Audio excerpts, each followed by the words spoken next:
C'est se faire plaisir sans culpabiliser et découvrir une autre manière de consommer cette mode justement.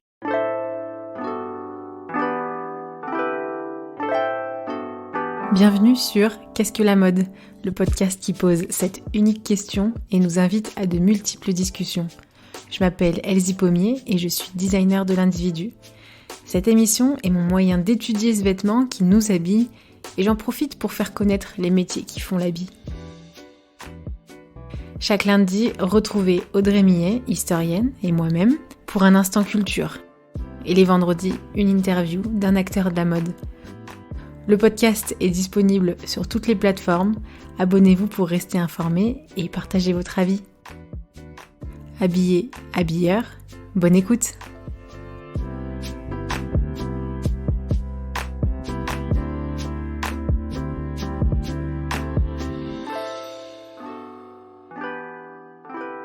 Bonjour chers auditeurs, chères auditrices, bonjour Cyrine et Delphine, donc les débraillés.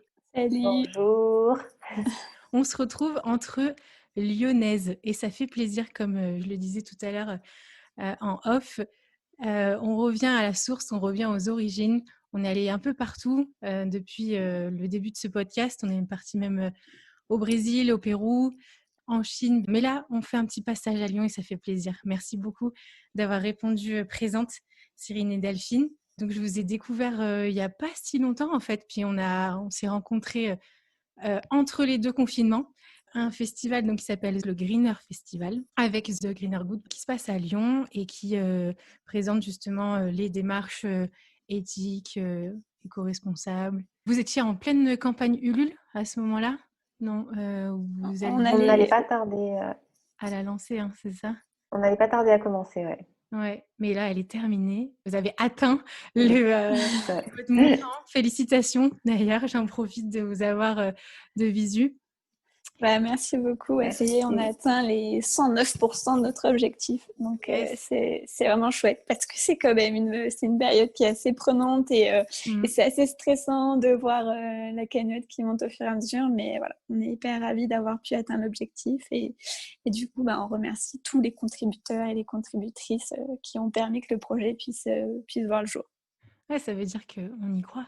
Et justement, avant d'en parler un peu plus précisément, parce qu'il y a peut-être des auditeurs qui vous connaissent déjà, mais avant ça, j'aimerais bien qu'on parle de vous. Qui êtes-vous? Si je commence, donc moi je m'appelle Cyrine, donc je suis cofondatrice des Débraillés avec Delphine. Moi j'ai fini mes études il n'y a pas très longtemps, il y a 2 ans, et quand j'ai fini mes études, j'ai voulu trouver un peu un job qui correspondait à mes valeurs, à ce que je cherchais et surtout qui donne un peu du sens à ma vie. Et donc j'ai commencé à travailler pour un réseau de magasins bio, donc c'est là où j'ai rencontré Delphine. Qui a commencé à me faire prendre conscience déjà sur pas mal de choses dans mon quotidien, voilà, qu'il y avait une autre manière de consommer, qu'il y avait certaines choses que je pouvais faire moi-même, d'autres choses pour réduire mon empreinte écologique. Et très vite, en fait, j'ai envie d'en faire plus. Et du coup, ce travail dans un service marketing pour un réseau de magasins bio, ça ne me suffit plus. Et en fait, voilà, j'ai envie d'allier un peu ces 2 passions qui apparaissent pour moi, qui sont la mode et l'écologie. Et du coup, en rencontrant Delphine, ça devient une évidence. Il faut qu'on s'associe toutes les 2, quoi. C'est top ça. C'est le meilleur quand les Ouais. projets commencent par l'amitié. C'est ça. Et toi, Et Delphine? du coup, moi, c'est Delphine. Moi, je suis un petit peu plus âgée, j'ai 28 ans. Et du coup, ça fait environ 5 ans que j'ai vraiment pris conscience un petit peu de tout ce gâchis au niveau de la nourriture, de la mode, etc. Et j'ai vraiment pris conscience que mon mode de vie, il n'était pas du tout adapté, que si on continuait tous comme je le consommais à l'époque, on allait tous détruire notre planète et que ce serait plus possible. Du coup, j'ai commencé à pas mal me documenter. Donc, tout d'abord, ça a vraiment été sur la nourriture. Je me suis dit, oulala, mais je consomme n'importe comment. J'achète dans des supermarchés des produits suremballés, etc. Donc, j'ai commencé vraiment à me tourner vers le vrac, le local, le bio, etc.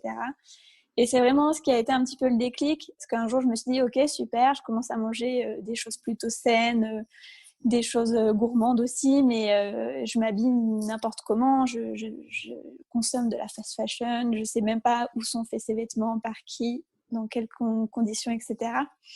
Du coup, voilà. Donc, j'ai commencé aussi à me documenter sur la mode. Et puis, du coup, j'ai essayé de faire un peu des challenges où je commence à consommer plus de nouveaux vêtements, mais que des vêtements de seconde main, etc. Et donc, voilà, c'est un petit peu ces engagements qui m'ont fait un petit peu changer ma manière de consommer. Je me suis aussi beaucoup intéressée aux questions de féminisme. Donc, je me suis engagée dans des associations, dans des festivals zéro déchet, etc. Donc, voilà, pour essayer de m'engager un petit peu parce que je me documentais, je m'intéressais, mais c'est bien de s'énerver derrière son ordinateur, mais c'est plus concret, voilà, quand on passe à l'action. Et donc, du coup, voilà, je me suis engagée dans tout ça. Et d'un autre côté, j'avais déjà fait plusieurs jobs et puis c'était jamais complètement en accord avec toutes mes valeurs. Et un jour, j'ai un ami qui m'a dit un truc qui m'a fait beaucoup réfléchir. Il m'a dit, mais tu sais, si t'es pas heureuse dans ton job, pose-toi la question, est-ce que tu acceptes de faire des concessions sur certaines valeurs et de continuer? Ou alors, bah, s'il n'existe pas, crée-le. Et donc, en fait, c'est un petit peu à partir de là que mon envie d'entreprendre est née. Mais j'avais pas l'idée, j'avais pas envie de me lancer seule. Et puis du coup, bah, j'ai rencontré Céline. Et elle avait une idée super chouette de location de vêtements, mais en circuit court, etc. Donc qui correspondait vraiment à nos valeurs. Et donc voilà, bah, c'est la rencontre qui m'a donné envie vraiment de me lancer dans l'entrepreneuriat. D'accord. Et comment alors est née cette idée donc des débraillés? Comment ça a arrivé dans la conversation et comment ça a forgé votre amitié aussi? C'est une très large question, mais Ouais, c'est très large et en même temps, ça nous a paru un peu naturel. Franchement, je crois qu'on devait en parler un soir. On est sorti boire un coup. Je sais pas, j'ai dû dire à Delphine, ouais, je suis heureuse dans le travail, etc. Ça faisait peut-être quelques mois que j'étais travaillé toutes les deux. Et je lui ai dit en même temps, voilà, moi j'ai une idée qui me titille et tout. Et puis en lui disant, enfin, voilà, je trouve que la location de vêtements, c'est pas assez développé, on en entend parler. Enfin, moi j'étais déjà cliente donc pour une entreprise qui propose la location de vêtements. Et je lui ai dit, je trouve ça dommage parce qu'ils ne vont pas jusqu'au bout de leur démarche, alors que c'est un super système qui permet justement de réduire toute cette surconsommation qu'il y a. Et ils ne vont pas jusqu'au bout parce qu'au final, ils proposent aussi des vêtements issus de la fast fashion. Enfin, ils font des envois de colis à travers toute la France. Enfin, au final, est-ce que ça ne pose pas aussi des questions, tout ça, et de se dire, bah, finalement, c'est aussi polluer en quelque sorte la planète de cette manière-là. Et je lui ai dit, ben, enfin voilà, il faudrait trouver une alternative pour vraiment aller jusqu'au bout de l'idée et, euh, et du zéro déchet, quoi, que ce soit dans le vêtement, mais aussi que ce soit dans la conception de comment fonctionne l'entreprise. Mmh. Et du coup, c'est en fait, de ce que j'entends, c'est vraiment votre vie quotidienne donc et vos valeurs personnelles respectives euh, qui ont fait émerger l'idée, parce que de ce que je comprends, vous n'êtes pas spécialement professionnellement au départ du secteur de l'industrie de la mode et tout ça. Vous êtes à la base, comme la plupart d'entre nous, utilisateurs, consommateurs. C'est ça? Ouais, c'est exactement ça. On n'a pas du tout, on vient toutes les deux du milieu du marketing et on a travaillé plutôt dans l'agroalimentaire pour le moment, donc c'est sûr que c'est pas du tout lié à la mode. Mais voilà, c'est vraiment notre évolution et notre mode de vie qui nous a donné envie de créer les débraillés. On aime quand même, on est attiré par le milieu de la mode depuis toujours et voilà, on veut proposer une alternative qui concilie la planète et en même temps la mode et le plaisir. Et puis c'est surtout qu'on est lié vraiment par plein de belles valeurs qu'on a en commun. Et je pense que c'est vraiment ce qui nous permet qui nous a permis de mieux nous connaître, etc. Il y a vraiment le féminisme, l'égalité, la bienveillance. Enfin, voilà, il y a vraiment beaucoup de choses qui nous lient et c'est vraiment tout ça qui nous a donné envie de concrétiser un projet ensemble. Super. Et puis en même temps, tu disais tout à l'heure que vous veniez plutôt du milieu de l'agroalimentaire, mais en même temps, c'est une force parce que c'est là où ça a commencé aussi.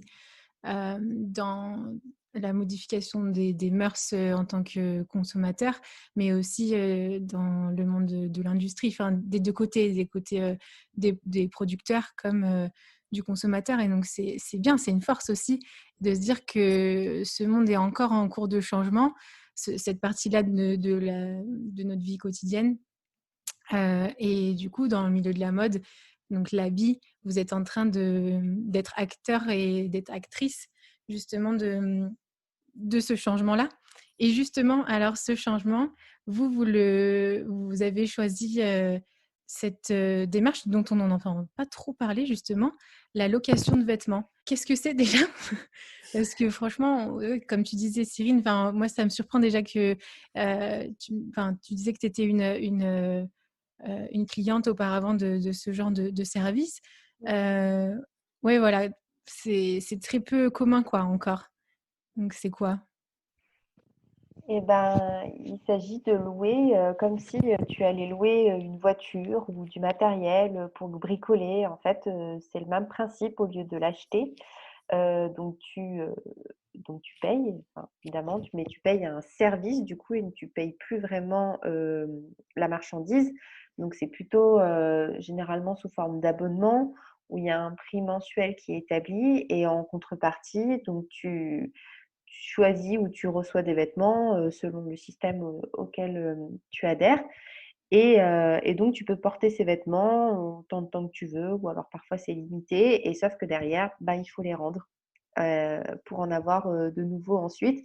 Donc, l'idée, c'est surtout de continuer à se faire plaisir, en fait, c'est-à-dire pour celles qui aiment beaucoup changer de vêtements régulièrement, mais bon, ça pose aussi question de changer de vêtements régulièrement. Ça veut dire que bon, bah, on les achète et puis 2 mois après, on les aime déjà plus, donc il faut en acheter des nouveaux. Là, justement, c'est tout l'intérêt du système de location, c'est que tu peux avoir plein de vêtements, enfin on va dire une penderie infinie, et au final, cette penderie, elle est partagée avec plein d'autres personnes qui ont accès, et donc on prolonge la durée de vie des vêtements, ce qui fait que même en changeant régulièrement, bah, c'est ça qui évite de surconsommer et de Hmm. gaspiller, quoi. C'est drôle, quand on est petite, on a une garde-robe partagée des fois avec notre maman. Petit à petit arrive la pointure qui est presque la même quand on est ado ou quoi, et quand il y a des pièces qui nous intéresseraient, on ose piquer. Et du coup, c'est cette idée en fait de mutualisation, parce que quand on reste juste sur l'idée de location, on se dit ok, ouais, on loue des vêtements, mais bah, ça me pousse pas à changer mon mode de consommation ou quoi. Mais en fait, quand on pense tout de suite mutualisation et qu'il y a d'autres personnes qui l'utilisent, ouais, ça, ça change la perspective aussi de cette démarche, en fait. C'est assez intéressant, ce système. Ouais. Ouais, c'est Et- vraiment de remettre en cause tout le processus de consommation textile. Les gens, ils se posent plus trop la question de louer une voiture, louer un vêtement, c'est plus original. Il y a quand même aussi une valeur affective, donc c'est voilà, c'est une nouveauté, c'est quelque chose que je suis persuadée qui va s'ancrer dans les habitudes. Mais voilà, c'est un service assez novateur et ça peut de premier abord paraître un petit peu rebutant, on peut faire peur, mais comme tu dis, moi, enfin, par exemple, je viens d'une très grande famille, j'ai porté les vêtements de toutes mes cousines, de toutes mes sœurs, et en fait, ça m'a jamais dérangée. On sait qu'il y a à peu près 114 euros d'habits jamais portés dans les placards des Français. C'est énorme, quoi. C'est de l'argent qui est complètement gâché. C'est des vêtements qui sont pas portés. Voilà, c'est vraiment une nouvelle manière de consommer, de se réapproprier la mode, etc. Ouais, ouais. En fait, on ajoute encore une nouvelle corde à notre arc qui est la mode dite responsable. Parce que, ben, comme on dit, hein, on mutualise notre garde-robe. Du coup, c'est vrai qu'il n'y a pas tout le monde qui a comment dire, cette façon de voir le vêtement. Parce qu'il y a des personnes où l'acte d'achat est important, puis c'est le fait c'est à moi et je vais avoir le plaisir de le reporter peut-être dans 2 mois, 3 mois, l'année prochaine.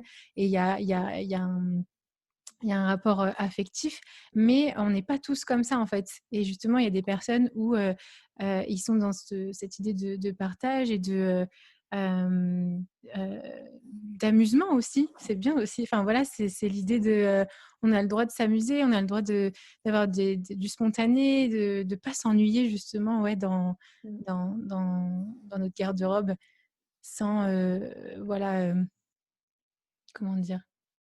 Payer des 1000 et des 100 et C'est puis, ça, ouais. c'est en qualité, en fait. Mmh. Bah, il y a ce côté-là aussi, c'est vrai que parfois ça coûte cher de s'acheter des vêtements et ça coûte encore plus cher de s'acheter des vêtements responsables et avec la location, de vêtements éthiques, nous, on fait aussi le pari de donner accès, à ces marques qui sont parfois, pas abordables pour certaines personnes et ça permet aussi du coup de se garder ce budget qui est pas dépensé dans la mode pour, bah, faire des achats plus responsables et justement parfois payer un peu plus cher, mais pour quelque chose qui va être de meilleure qualité, qui va durer dans le temps et qui va justement éviter tout ce phénomène, de gâchis. Mmh. Alors Heu, ouais, vas-y, ouais. pardon. Non, non, j'allais clôturer pour dire donc il y a à la fois ce phénomène de effectivement on partage ses vêtements, mais aussi, du coup, on dépense moins pour, avoir un budget, plus Ouais. important pour des choses, plus responsables. Oui et la version, location mais par les débraillés, c'est quoi alors? Nous, on a vraiment voulu, se réapproprier, les circuits courts, la location en direct. Pour Personnellement, les j'ai déjà Lyonnais? loué ouais, j'ai déjà loué des pièces et une fois que je les reçois, bah, elles sont pas du tout à ma taille ou elles ressemblent pas du tout à la photo. Donc c'est trop frustrant. Donc nous, on a décidé de se déplacer directement chez les gens. Donc on vient dans leur salon avec, nos collections et voilà, on fait sous forme d'apéro débraillé ou voilà, dans une ambiance ultra conviviale. On présente les pièces, on présente un petit peu le concept, donc comment ça fonctionne, etc. Et puis du coup, les gens peuvent essayer, voir, toucher les tissus, voir les matières, tester si les coupes leur vont, etc. Donc c'est vraiment voilà, d'aller directement chez les gens. C'est aussi un moment un peu détendu où on peut parler de choses, aussi sensibiliser les clients et les clientes à une autre manière de consommer. On va proposer aussi des ateliers do it yourself pour les sensibiliser un petit peu à une manière différente de consommer. Donc, on va leur apprendre à faire leur lessive, des produits d'entretien ou de cuisiner différemment, de manière végane, etc. Donc, voilà, c'est des moments conviviaux pour découvrir le concept, tester les vêtements, etc.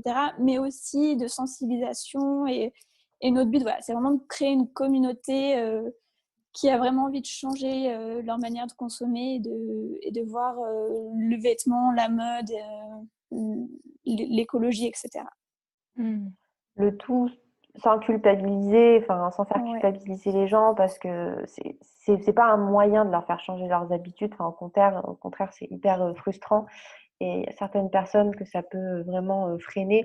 Donc voilà, l'idée, c'est de montrer aux gens que chaque petit geste compte. Enfin, c'est aussi l'objectif de ces ateliers qu'on fait à domicile. Enfin, par des gestes simples, tout le monde peut arriver, à mieux consommer et donc voilà, Mmh. l'objectif, c'est surtout d'expliquer, de sensibiliser, mais toujours dans la bonne humeur avec, ces apéros et ces showrooms qui sont hyper conviviaux. Ouais, ouais et que ça reste un plaisir en fait, de s'acheter un vêtement ou de louer justement aussi un vêtement. Parce qu'un vêtement, c'est quelque chose qu'on va porter sur nous, donc c'est quelque chose qui est très proche du corps. Enfin ça Mmh. de plus en plus, on se dit, «J'ai envie de savoir ce que c'est aussi, j'ai envie de savoir d'où ça vient, j'ai pas envie de porter n'importe quoi sur le corps, sur mon corps», pas seulement dans le symbole, de d'où ça vient et tout, mais aussi, ben, d'entretenir et de prendre soin de mon corps aussi, en sachant, ce que je porte et donc et puis en même temps, ce qui est intéressant avec cette démarche, je trouve que avec tout ce qui est, version e-shop et bon, le confinement, il a fait exploser, ce genre d'achat en boutique en ligne. Ben, en fait, on zappe que, ben, voilà, le vêtement, c'est plein de caractéristiques. C'est des couleurs, c'est des matières, c'est une façon de c'est Mmh. un porté, c'est un poids, hem et donc c'est une belle idée aussi justement de se retrouver autour d'un petit apéro. Et de tester en fait ce vêtement. Parce que maintenant, la boutique, même aujourd'hui, les boutiques, voilà, si tu sais pas, voilà, si tu sais pas ce que tu veux, ben tout est là pour te donner envie d'acheter tout et n'importe quoi. Et en même temps, et puis il faut connaître après les adresses.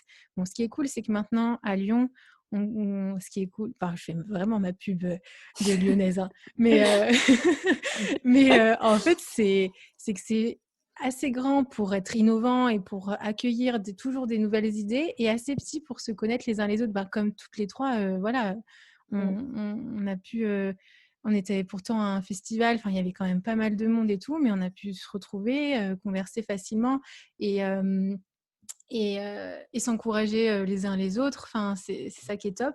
Et du coup, les adresses, enfin voilà, les adresses où on se sent bien, il faut les connaître. Mais elles commencent à se faire connaître, mais elles sont encore minimes sur Lyon. Et, et pour l'instant, on est encore très, enfin les adresses où le lieu est engagé en quelque sorte et présente des produits engagés, et encore très sur la valeur qui est présentée, genre le Made in France et tout ça, et non pas sur juste et aussi en fait moi je viens là pour acheter un produit, pour faire un cadeau ou quoi. J'ai envie de prendre du plaisir, en fait, j'ai pas envie de me rappeler le poids non plus de mon engagement, et voilà, enfin c'est presque C'est clair. ouais, ça Bah, fait je pense vraiment que dans l'acte d'achat ou de location, l'expérience qui est incluse dans cet achat ou cette location est aussi important, voire plus. Enfin, le fait de louer, c'est déjà quelque chose d'un peu différent, mais tout ce temps qu'on va avoir tranquillement pour pouvoir regarder les vêtements, découvrir les marques, découvrir des petits créateurs, des créatrices qui font des choses super chouettes, ça compte pour autant que l'achat, en fait, je pense. C'est vraiment l'expérience qui entoure l'acte qui compte vraiment maintenant. Ouais. Et puis d'être accompagné à découvrir justement des nouvelles marques, parce que maintenant qu'on est de plus en plus conscient de se dire, bon, il faut faire quelque chose quand j'achète un vêtement. Vous avez fait aussi en tant que débraillé, enfin, un choix aussi spécifique dans les marques avec lesquelles vous travaillez. Ouais, on a établi un cahier des charges pour vraiment recenser des marques déjà le plus local possible, hein, parce que on est à Lyon, donc tant qu'à faire, on va faire travailler les Lyonnais. Et surtout, on a des super créateurs et créatrices qui sont pas forcément connus alors qu'ils font des choses super, donc ils ont le mérite de se faire connaître. Donc c'est le genre de marque qu'on va privilégier. Ensuite, on privilégie aussi les marques qui font de la production en France, ou en tout cas qui font une production responsable. Alors autant qui font attention sur leur empreinte écologique, mais qui font aussi attention aux personnes qu'ils emploient, et surtout la manière de fabriquer les vêtements. Donc ça va être une production à la fois respectueuse de l'environnement, mais aussi des hommes et des femmes, parce qu'aujourd'hui c'est pas toujours le cas, malheureusement. Et voilà, et après plein d'autres petites marques qui ont des engagements. On a aussi des marques qui ont des engagements féministes, et comme disait Delphine tout à l'heure, ça fait partie de nos valeurs aussi, cette égalité des sexes. Donc c'est aussi des marques qu'on a envie de mettre en avant, parce qu'elles font des trucs super chouettes pour faire évoluer la société. Ouais, qui porte un message haut et fort, en gros. Ouais. Et une question hyper qui me turlupine aussi sur du coup avec tout ça, je me dis, mais comment ça se passe côté logistique? Parce que enfin il y a la logistique du coup des marques, la logistique pour le client, et puis votre logistique à vous. C'est comment ça se passe? C'est une grosse prise de tête.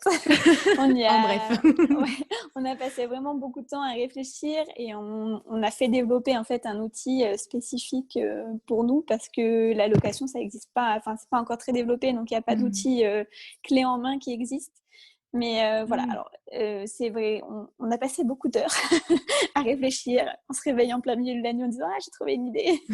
Mais voilà, c'est vraiment on a essayé de trouver tous les cas de possibilités. En fait, on a notre vêtement, on le réceptionne, il y a un délai de lavage, un délai, on peut mettre aussi le vêtement en pause s'il doit être réparé ou des choses comme ça. Donc en fait, c'est plus sur l'état du vêtement où nous, on va influer et qui va faire qu'il sera disponible ou non dans la penderie, qui est en ligne. Ah ouais. Et ouais, parce que j'allais dire là, la gestion du stock, l'hygiène et l'entretien, c'est en fait ce qui normalement, se passe, chez nous en tant qu'acheteurs. C'est quelqu'un Chez d'autre nous. qui le ouais, voilà, c'est vous qui le faites, mais en plus pour toute votre communauté, en fait. Ouais. C'est Ouais, ça. ouais, c'est un gros. Alors là, on va dire que je pense qu'on se rend pas trop compte pour l'instant parce que bon, on démarre, euh, mais effectivement, oui, on nettoie, on entretient et on répare les vêtements de toute la penderie, donc pour tous nos abonnés. Et c'est vrai que c'est une grosse logistique et enfin, d'ailleurs, il faut encore plus faire attention avec Côté les mesures qu'il y a en ce moment. Donc ouais, c'est assez long, mais bon, après. On le fait avec amour parce qu'on sait que derrière, bah, quand on reçoit un vêtement, on a envie qu'il soit impeccable. Enfin, déjà, en temps normal, si on est des personnes qui font attention, on aime bien, mais alors avec la location, on est obligé de faire encore plus attention parce que déjà, que dans l'esprit, voilà, bah, la location, on sait que ça a été porté par d'autres personnes, etc. Il faut montrer que c'est pas parce que c'est porté par d'autres personnes que, comment dire, ça laisse des traces. Au contraire, ouais, enfin l'usure. voilà, Ouais. il est lavé, il est bien entretenu et c'est, ouais, on y fait très attention, quoi.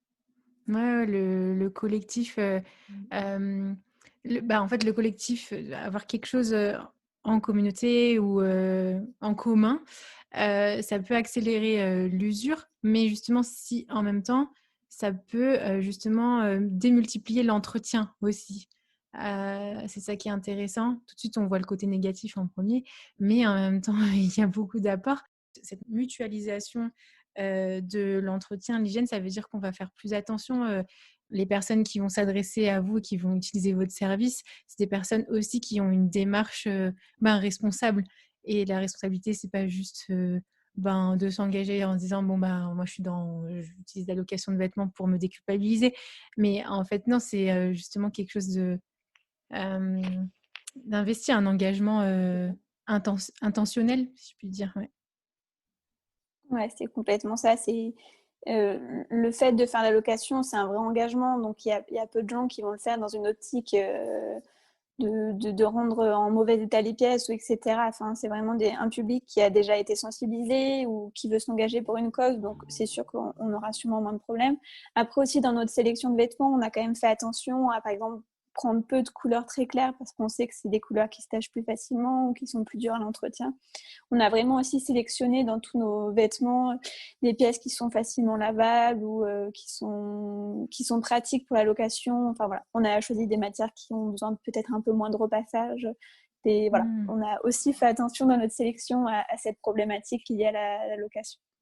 Waouh. Parce qu'il y a ce côté nous simplifier la vie, puis il y a aussi ce côté où on est toujours dans donner la plus longue durée de vie possible aux vêtements. Donc, évidemment, c'est pour ça que le choix des matières est hyper important pour qu'il dure le plus longtemps possible. Et puis c'est pour ça aussi que tout à l'heure qu'on parlait d'entretien et de réparation, c'est que bah, voilà, même s'il y a un petit bouton qui se découd, une couture qui saute, bah, nous derrière, on va essayer de le raccommoder pour le remettre en circuit. Enfin, si c'est que ça, mais qu'il est encore largement en état d'être porté, nous on le laisse dans la penderie. Ouais. Et ça me fait penser aussi qu'Aurélien Conti, donc l'invité donc il y a 2 semaines, donc le responsable de Miséricordia, on parlait justement de ce vêtement qui s'use. Eux, ils le disent, ben ouais, le vêtement, vous l'aimez, vous allez l'habiller, l'utiliser et puis il va s'user. En fait, ça fait partie de sa vie aussi. Et ça fait plaisir aussi d'entendre, de se dire, bon, ben on assume. En fait, on sait que ça s'use un vêtement. Enfin, tout s'use, mais ça peut devenir aussi du beau. Et du coup, la retouche devient, là, est en train de se développer aussi à fond avec tout ce qui est broderie. Et on se réapproprie les pièces aussi. Ça fait partie du processus de création. Et, et du coup, cette location-là, enfin ce système-là que vous proposez, ça encourage aussi d'autres services en fait à se remettre en route. Je pense à tout ce qui est pressing, qui est retourné ou qui est déjà allé. Je peux poser aussi la question, mais en fait, moi je me rappelle de ma grand-mère qui allait, qui mettait ses manteaux. Et voilà, parce que mais c'était une fois tous les je ne sais combien de temps, parce qu'elle, personnellement, du coup, elle savait comment les entretenir. Et moi, 50 ans plus tard, je les ai encore dans ma penderie à moi.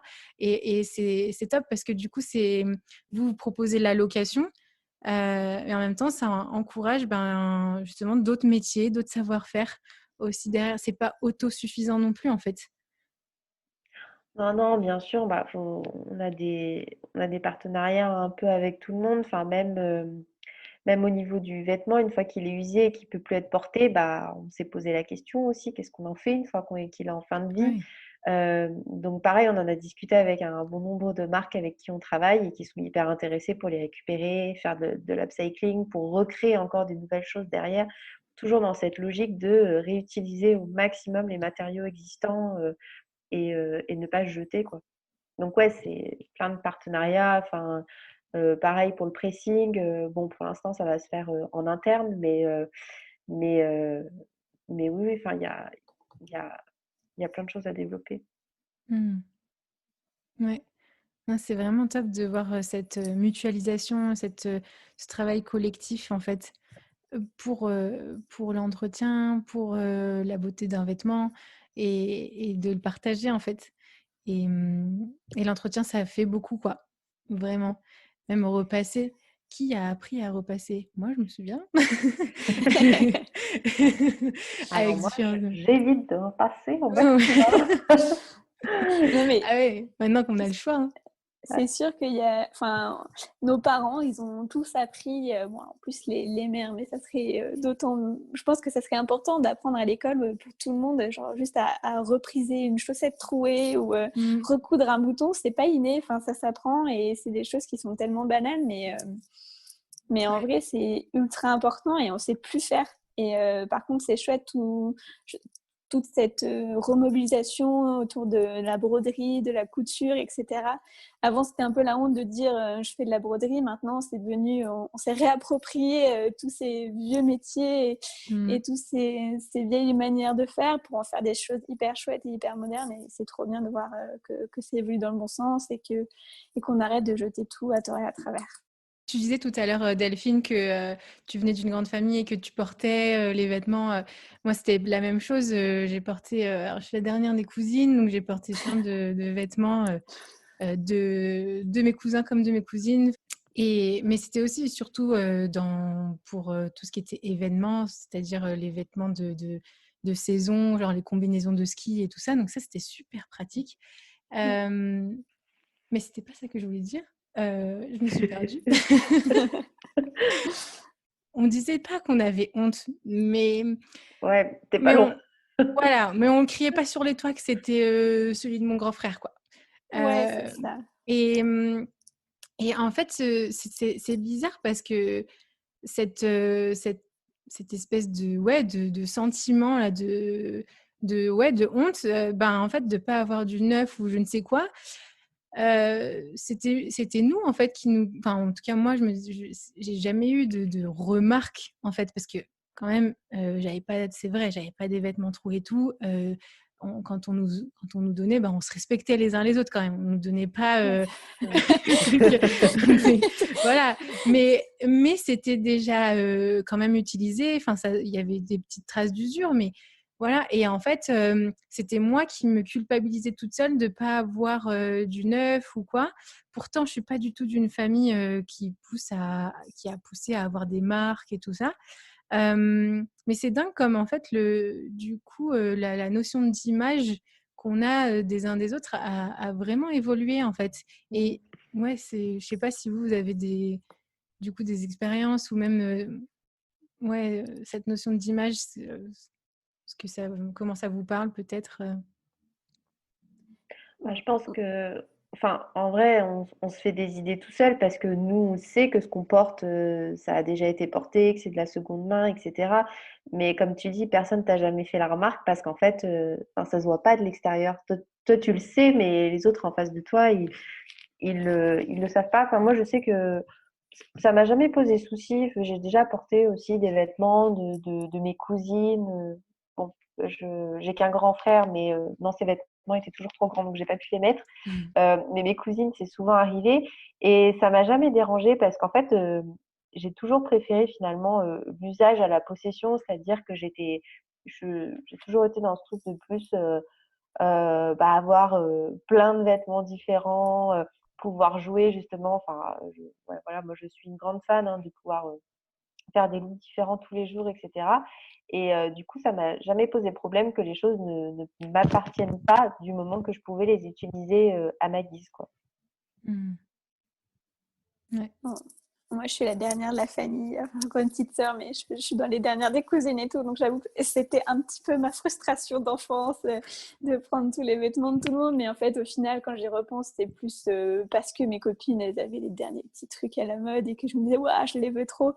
Mais c'est ridicule. Et puis maintenant, je suis la première à acheter en friperie, aller voir sur Vinted pour avoir la seconde main, etc. Donc, finalement, je fais maintenant ce que j'ai eu l'habitude de faire petite. Donc, c'est plus une idée ou une construction sociale qui nous fait croire qu'il faut avoir le dernier habit ou cet habit en spécifique parce que c'est la mode en ce moment. Et en fait, c'est un peu nul. Mais et en fait, on voit que ça booste la créativité, en fait. Alors, ouais. Moi, j'étais une très grande fan de customisation de mes vêtements quand j'étais plus jeune, à base de peinture un peu douteuse parfois, mais voilà. Non, mais c'est ça, mais c'est top, c'est vraiment ça. Et du coup, on le retrouve, voilà, quand on mutualise quelque chose, c'est que, ben, du coup, ça booste à chaque fois la créativité. Oui, ça engendre une logistique d'entretien, même en dehors hein, de la location et tout, hein, mais justement, c'est ça qui fait que on peut être créatif encore plus, toujours plus, et pas toujours plus de produits, mais toujours plus de créativité, en fait. C'est exactement Ouais, ça. c'est ça, ouais. Et là, on le voit en travaillant avec des petits créateurs et des petites créatrices qui développent des idées, des stratagèmes et Mm. ils ont une créativité ouf pour proposer des vêtements complètement différents. Je pense, par exemple, on est allé rencontrer Alori là. Elle a des idées pour pouvoir ajuster des pantalons à plusieurs tailles, pour faire des choses réversibles avec des boutons qui se tournent, etc. Enfin, ils réussissent à faire des choses ultra inventives et pour pouvoir justement donner une autre vie à des vêtements, à des tissus, etc. Donc c'est vraiment super de découvrir aussi des gens qui ont plein d'idées comme ça. Mmh. Ouais, et de leur donner du coup, visibilité et une belle communauté, du coup qui porte en fait après, toute cette créativité quoi et ça fait du bien en fait d'entendre des personnes comme vous justement qui encouragent justement ces créateurs. Parce que, ben, le problème justement c'est que quand on est styliste, dans des boîtes on va dire lambda, heu, ben, on a un fichier Excel qui est donné par le chef produit qui dit: «Ben, ça a fonctionné l'année dernière, maintenant la tendance c'est ça, ça, ça, maintenant tu nous fais ta petite fiche technique» et puis voilà. Enfin, je dis en bref, hein, mais la créativité du coup elle est plus que secondaire, quoi. Mm. Tu disais Cyrine, pardon? Non, non, mais je disais qu'elle était un peu bridée, quoi. Ouais, c'est ça. Bah, Mm. elle est pas encouragée alors que, ben, là, en fait, avec tout ce panel justement de nouveaux services, de nouvelles façons de produire et tout ça, ben, on retrouve la créativité et la location. Je la voyais pas comme ça, donc c'est cool. En fait, personnellement, je pense que je vous invitais aussi sur le podcast pour me dire: «Je veux entendre plus» parce que je comprenais pas trop, comment ça allait fonctionner, la logistique et tout ça et puis de me dire, quel apport, en fait, parce qu'on voit plus facilement l'apport pour l'utilisateur et l'utilisatrice, en disant: «Ben, en fait, voilà, Du coup, moi, je peux acheter, je peux utiliser les vêtements que je veux, puis je les rends s'il y a à la date qu'il faut. Mais je me disais, côté marque, quel est le, l'avantage aussi, toujours dans une démarche responsable, hein. Et là, ça me fait plaisir, en fait, de découvrir ça. En plus, on avait fait une enquête du coup un petit peu avant de lancer le projet et on demandait aux gens pourquoi ils consommaient pas des vêtements plus responsables avec des marques qui sont vraiment engagées. Et en fait, ils nous répondaient mais parce que on n'a pas envie de chercher, on n'a pas le temps, on sait pas où regarder. Et finalement, les débraillés, par exemple, ça va leur donner une plateforme aussi d'idées de marques engagées, lyonnaises, etc. Donc c'est aussi voilà, c'est important pour nous de mettre en valeur tous ces créateurs et ces créatrices. Mm. Et dernière petite question, pourquoi justement Lyon? Alors, parce que moi, les gens là l'ont entendu, pourquoi Lyon, moi, mais vous? C'est un peu notre ville coup de cœur, Lyon. On a grandi pas très loin, on vient d'Isère toutes les deux, donc on n'est pas parti très loin. Et c'est la ville où on s'est rencontrés, donc ça a coulé de source qu'on reste ici. C'est un peu ce que tu disais tout à l'heure, c'est une grande petite ville.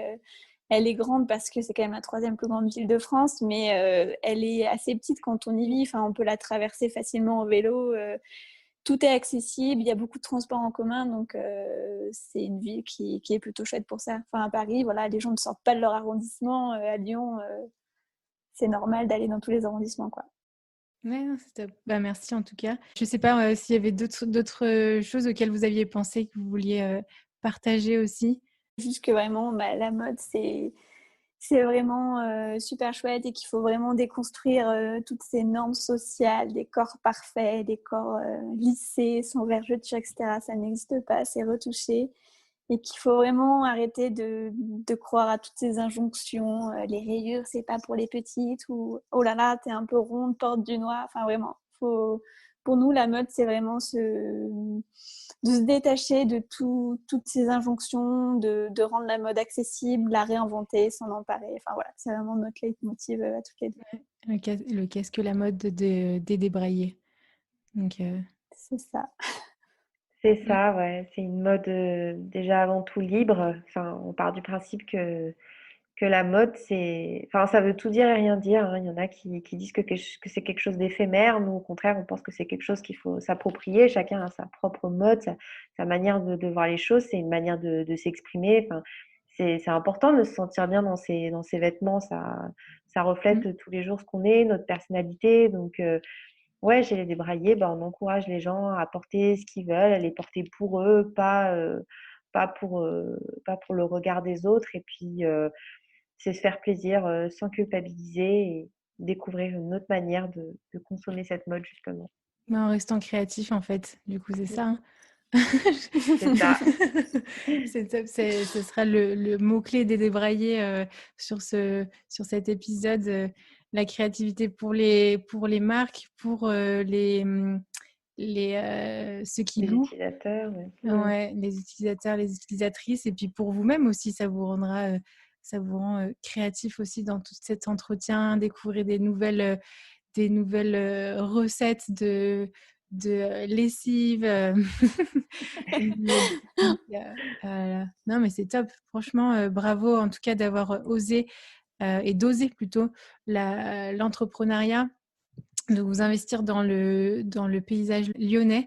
Je dis comme si j'étais genre une ancienne, mais, mais en fait, j'avoue, on m'a dit tellement, mais Elsie, tu veux être dans le monde de la mode, il faut que tu ailles à Paris ou à l'étranger. Mais je profite qu'on soit trois lyonnaises pour dire, mais voilà, en fait, on a investi dans cette ville et on sait que la culture est vraiment en train de se développer à fond. La mode consciente en fait. Les acteurs sont vraiment dans la conversation, on se connaît depuis, enfin vraiment, on peut tous se rencontrer. Enfin voilà, on le voit avec la Fashion Revolution, avec le festival fait par The Greener Good. Voilà, le podcast, je peux me permettre d'inviter les gens parce que je peux vite discuter avec eux. On a nos numéros de téléphone, c'est déhiérarchisé en fait. Et, et donc, c'est une mode qui justement inclut tout le monde et c'est cette ville qui le permet aussi. sais pas si vous aviez des choses dont on n'a pas parlé, auxquelles vous aviez pensé. Si tu veux, tu peux peut-être réexpliquer la logistique. Du coup, la location, c'est assez facile. Donc, la première étape, c'est de créer son compte sur notre site internet et après de faire sa sélection de vêtements. Donc, soit c'est des vêtements pour le quotidien. Donc, là, c'est des abonnements mensuels qui permettront de porter des vêtements du quotidien pour aller au travail ou pour rester chez soi. Et sinon, on propose de la location occasionnelle. Donc, là, c'est des vêtements beaucoup plus habillés pour des mariages ou pour des grosses fêtes, des choses comme ça. Ensuite, soit on récupère ces vêtements dans un de nos showrooms éphémères, soit on organise un apéro pour pouvoir découvrir un petit peu le concept, les vêtements, etc. Ou sinon, on va aussi proposer la livraison dans le Grand Lyon, puisque vu la situation actuelle, ce sera plus facile pour pouvoir continuer notre activité. Donc nous, on proposera la location à vélo pour vraiment limiter notre impact carbone.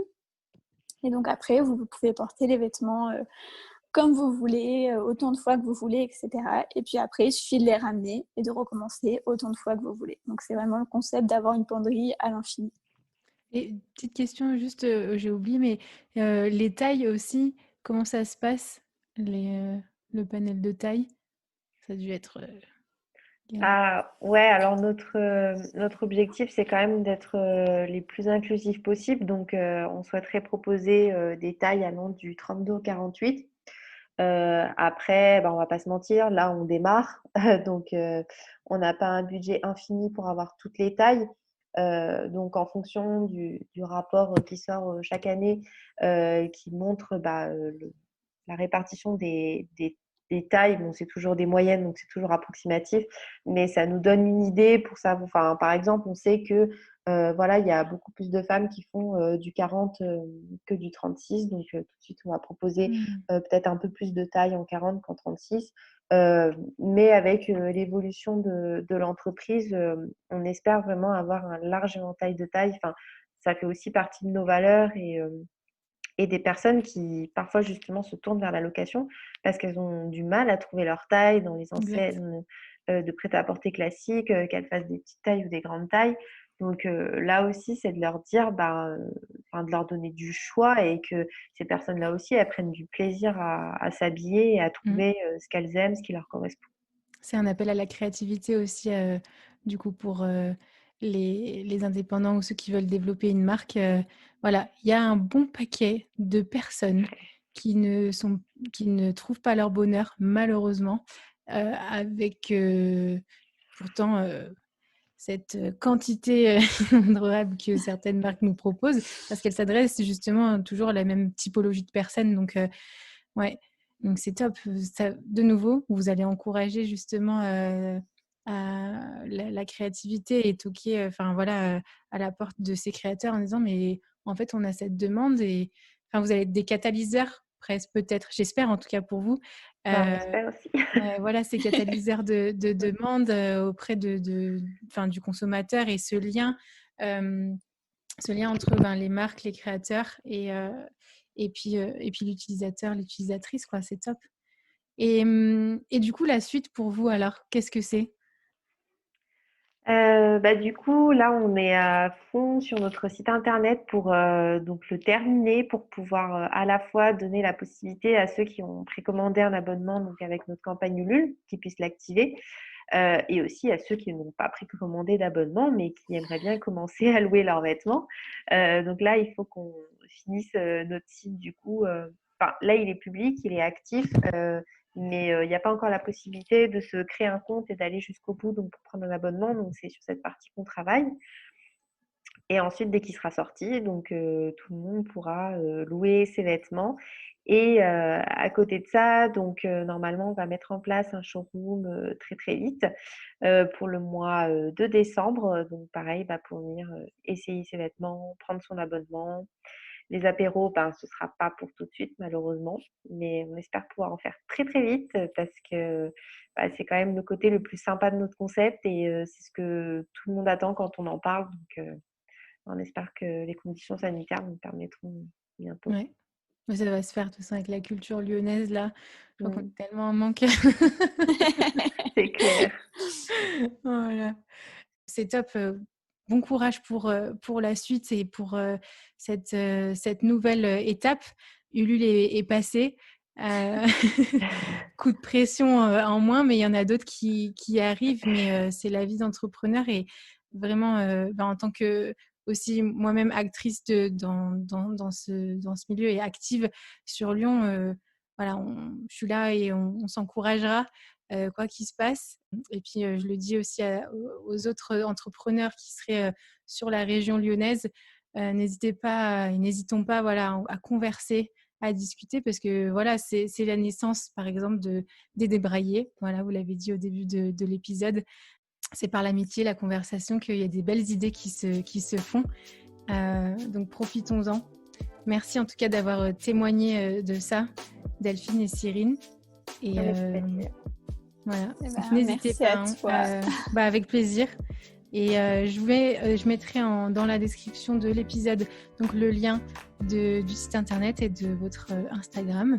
N'hésitez pas à leur écrire et d'aller découvrir ce concept qu'est la location, d'aller découvrir les créateurs aussi. Et puis voilà, bienvenue à Lyon pour ceux qui seront de passage prochainement aussi. On va faire un guide touristique. Voilà.